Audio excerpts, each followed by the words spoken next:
Bonjour les amis, bienvenue dans le Café Tarot de ce lundi 28 mars. J'espère que vous allez bien, que vous avez passé un bon week-end, que vous êtes en forme. Ne faites pas attention à ma voix, ça commence à aller mieux. Le week-end a été un petit peu dur, mais voilà, ça va mieux. Je suis toujours avec mon thé magique, Artemisia pour ne pas la nommer, qui est une plante fabuleuse. Enfin voilà, je vous passe les détails, mais ça aide vraiment à faire sortir le mauvais.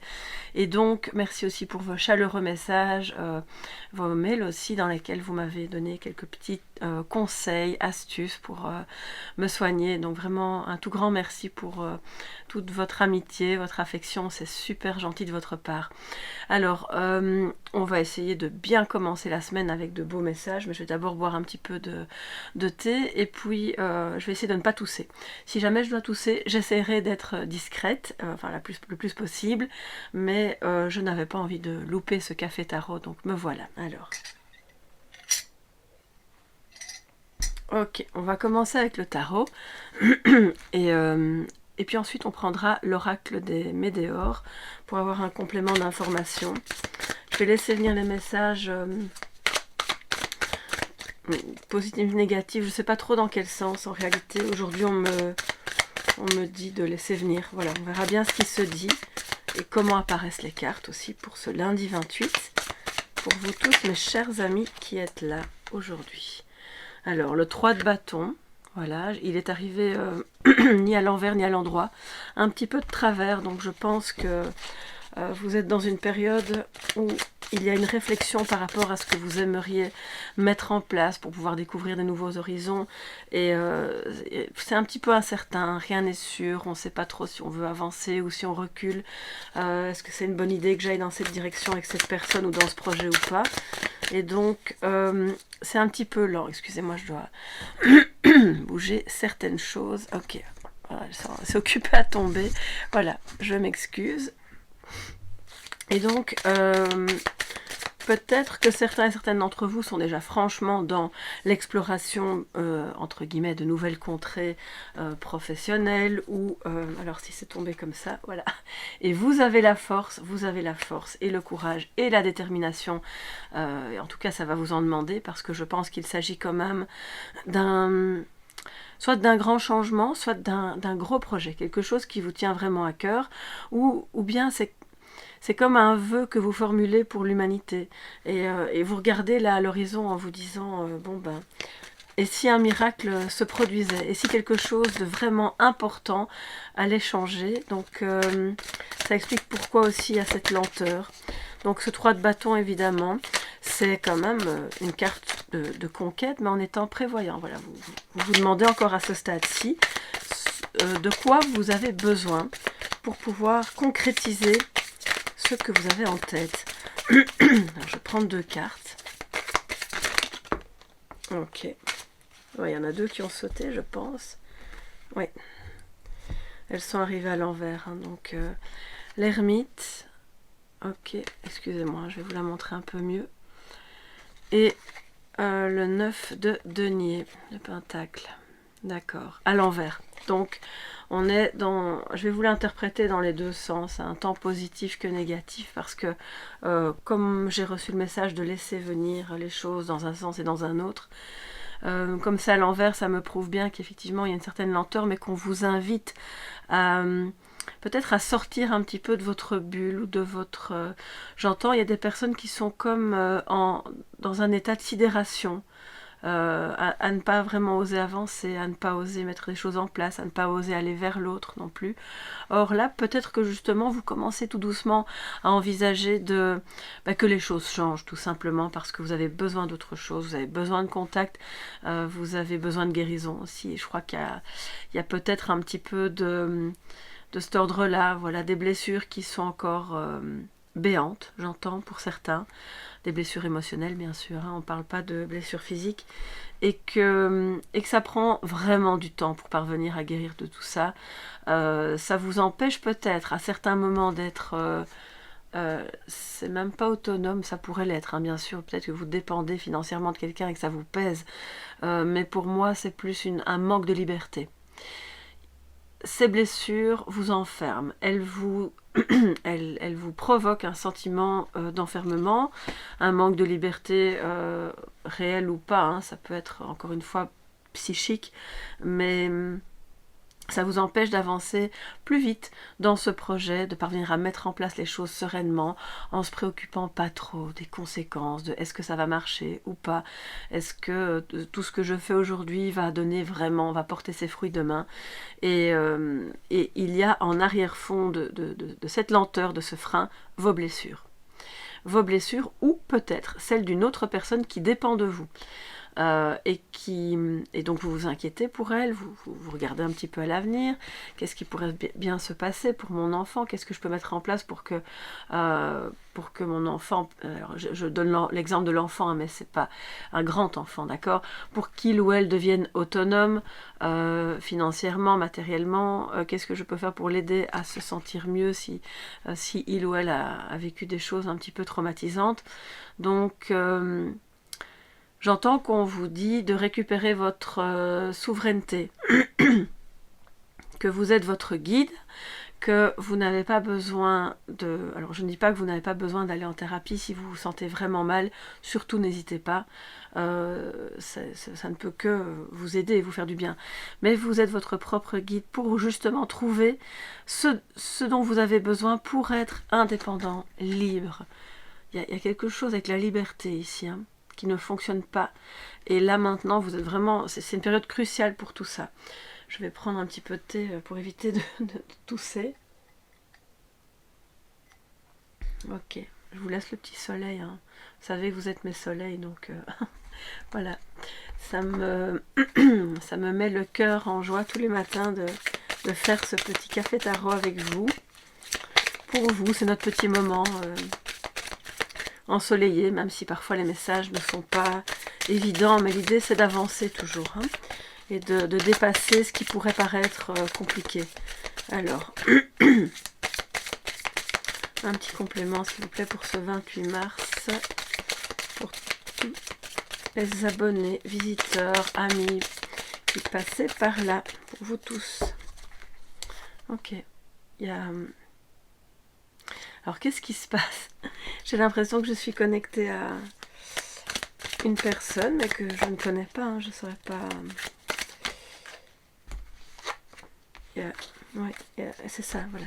Il y avait de la tristesse par rapport à un amour, j'ai entendu, mais c'est un amour durable, hein, donc bon, si ça ne concerne qu'une seule personne, je suis désolée pour les autres, pour moi c'est pas grave, c'est déjà ça, c'est très bien.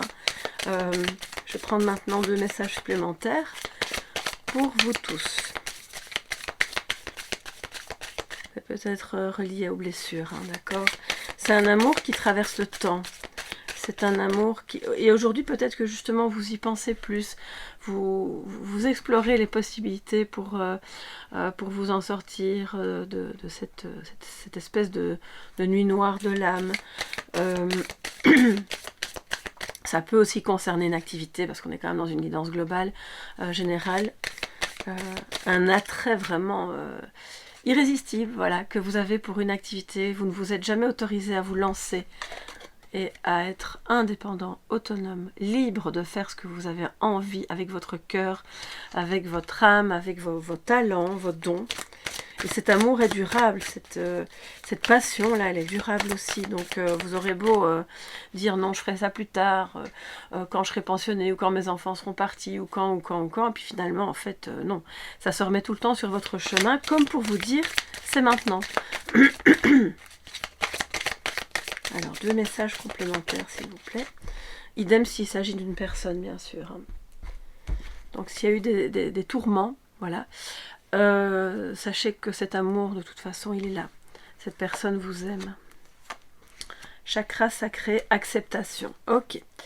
Donc, je vais vous les mettre... on va faire comme l'autre jour. Voilà. Je reprends la petite boîte. Et on va faire comme ceci. Ça, vous pouvez bien voir les cartes. Hein, avec cet amour durable qui est quand même très joli aussi. Bien. Donc, on va les lire dans ce sens-là. L'amour est durable et que ce soit une activité, une personne, peu importe, c'est quelque chose qui est là, ça fait partie de votre chemin. Je pense quand même qu'on est dans le relationnel plus que dans le professionnel, mais je n'exclus pas cette possibilité étant donné que vous êtes quand même un certain nombre. Le chakra sacré parle de... ça peut parler de sexualité sacrée, mais ça me parle surtout avec l'acceptation sur le côté... d'être plus dans l'acceptation de votre corps pour accéder à une dimension nouvelle de l'intimité que vous pourriez avoir avec cette personne. Je ne sais pas si ce que je dis est clair en fait. Attendez, parce que quand j'entends des messages, c'est un peu parasitant, mais c'est intéressant, attendez. Oui, on vous dit qu'il faut vous mettre en valeur. Ne vous cachez pas derrière des complexes, des prétextes, voilà. Oh non, c'est pas pour moi, ou avec cette personne-là, ça ne fonctionnera pas, et ce que j'ai cru ressentir un jour ou vivre un jour, c'était une illusion. Mais non, en fait, non, c'était pas une illusion, c'était bien réel. Il se peut, si on élargit, que s'il s'agit d'une activité, d'un gros coup de cœur, vous savez, le truc qui ne vous quitte pas depuis toujours, ça active justement une dimension qui est plus de l'ordre d'une énergie, de la Kundalini, voilà, et que vous pouvez aussi vivre cette énergie et la ressentir, pas que dans un lien amoureux. Donc ce chakra sacré demande à être peut-être réaligné, purifié, réactivé, et ça passera par l'acceptation de ce qui est à travers cet amour, de comment est cette personne, de comment vous-même êtes. Je ne sais pas si je m'exprime bien. Et l'acceptation, il y a de nouveau cette belle couleur, on dirait, c'est comme si c'était la corne de l'abondance. L'acceptation que oui, c'est pour vous. Il n'y a pas que les autres qui peuvent être heureux, vivre des choses où on a l'impression d'être transporté dans une autre dimension. C'est aussi pour vous. D'accord? Vous pouvez y accéder, mais il est en plein milieu. Il peut être hyper rayonnant, hyper lumineux, mais il demande à être un petit peu nettoyé, je pense, à travers une guérison. Voilà. Alors, si le chakra sacré, et ça je l'entends pour l'une ou l'autre personne, peut-être pas la majorité, encore une fois, s'il y a un problème à ce niveau-là, c'est relié à un traumatisme, une blessure d'enfant ou d'adolescent, peut-être un viol, c'est possible, ou quelque chose qui a trait vraiment à votre intimité. Donc, n'ayez pas peur d'aller explorer avec l'aide d'un thérapeute, si jamais besoin est, bien sûr, cette dimension-là qui est peut-être impliquée dans le fait que vous vous sentez constamment freiné dans votre vie, ou dans votre... peut-être que vous ne vous acceptez pas physiquement, ou voilà. Donc on se comprend, j'espère que je n'ai heurté personne, c'est pas du tout le but. Peut-être que ça parlera plus à certains qu'à d'autres, voilà, on prend ça avec du discernement et du recul. Alors je vais maintenant vous prendre un petit message de sagesse pour terminer en beauté notre café tarot de ce lundi 28. Et voir ce que ça nous dit pour vous aujourd'hui, les amis. Alors, je vais quand même bouger. C'est pas hyper confortable comme manière de faire, mais bon, on verra bien pour les autres jours. Alors, je vais quand même la lire. La modestie. Alors, d'une part, j'entends que c'est justement cette même modestie qui peut être un problème et un frein, parce que poussée à l'extrême, elle pourrait devenir un complexe. Vous vous sentez effacé, vous n'osez pas vous affirmer. Et d'autre part, ça parle aussi de faire les choses avec simplicité, dans une certaine humilité, certes, mais surtout dans le respect de soi. Cette modestie, elle parle aussi d'acceptation. Voilà, je ne me prends pas pour qui je ne suis pas, voilà. Mais je suis quand même quelqu'un de bien.